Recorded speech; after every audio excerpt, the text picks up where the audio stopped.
Alright, hi guys, it's Miss Brown again.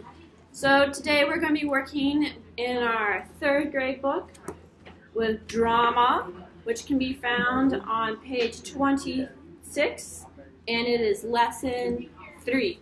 And your page should look like this. So, give you a second to find it.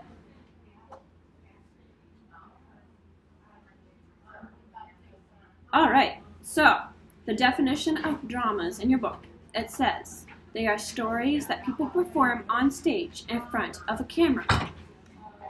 And sometimes dramas can be called a play. So a play and a drama are the same thing. Now, we're going to break it down even more. Acts and scenes. So, basically, in this paragraph here that you will read later, it says that an act is the same thing as chapters in a book. So when we read a chapter book, they're broken down into chapters. Well, a play or a drama is broken down into acts. And then these acts are even broken down further into scenes. And scenes could be similar to paragraphs in a chapter. So you have multiple paragraphs that make up one whole chapter.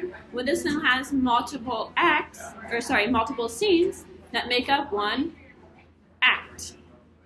Now, and setting. So when you read a book, they usually have, you can see the setting in the pictures and the illustrations, or you can read about it. Sometimes they'll take time and they really get elaborate in the scenes, so you can really imagine it in your head. Well, for dramas, you usually go and watch a drama.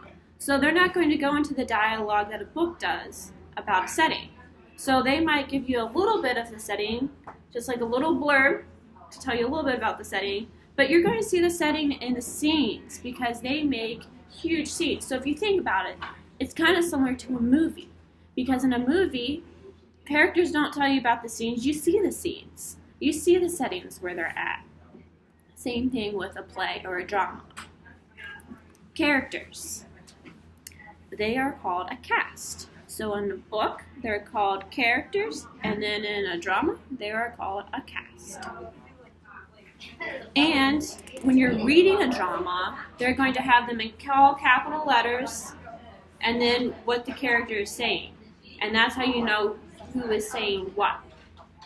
Now, dialogue is what the people are saying. So that's what's going to be listed next to their name, so you know what they're saying. And then we have stage directions down here. Now, stage directions, in your book it says the words in italic type, which is the words that are going to be a little bit more slanted when you look at them. Italic type inside the parentheses, which remember they're the ones that kind of curve in like this, are the stage directions. Stage directions give the instructions to the actors on how to say dialogue and how to move. So they have to know where they're going to stand and what they're going to do. Kind of if you do dance, there's different positions that you have to stand on the stage when you're doing dancing. Same thing. They have to know where they're standing. You can't run into each other, so you have to know where you're going. And then theme.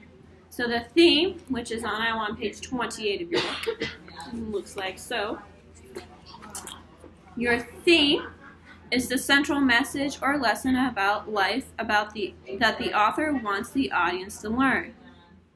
Same thing kind of with books. All right, we're still figuring out what our theme is. What did we learn from this? What's the takeaway? And then you put it all together and you have your drama. And then your language spotlight, its roots and affixes. So the cool thing about this is you have your root word, which some of you have been working on with your spelling, with your phonics. You've been trying to find the root word, and then there's something either added before the word or after the word. And usually they all kind of mean the same. So pre, in your first example it says preview, and it gets broken down into pre. It gets broken down into pre is your prefix, and then you have view, which is your root word, and pre means before. So it meant before you view, it's your preview. So when you go to the movies, you see a preview, before you see the movie. And it happened before you saw the movies. And that's why it's called preview. Alright.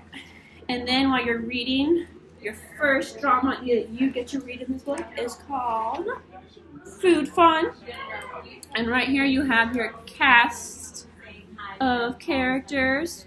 And notice how their names are all in capital letters, and that tells you who they are. So you're going to be reading about a 3rd grade boy, Sam's friend and classmate, and Sam's sister, a 4th grade girl. And then you have Act 1, and then you have Scene 1. So you're going to read through this. And the fun thing about this is you can change your voice for the different characters, or you could grab some friends or anybody that's around you, and then you guys could act this all out. And you could assign character roles and directors. And then you get into Act 1, 2, and then Scene 2. So this is still all part of the same act. So this would all be in the same chapter. And this would be paragraph 1. And this would be paragraph 2. And then you have your next is your questions to answer. Alright guys, I hope you're having a good day. I will see you soon.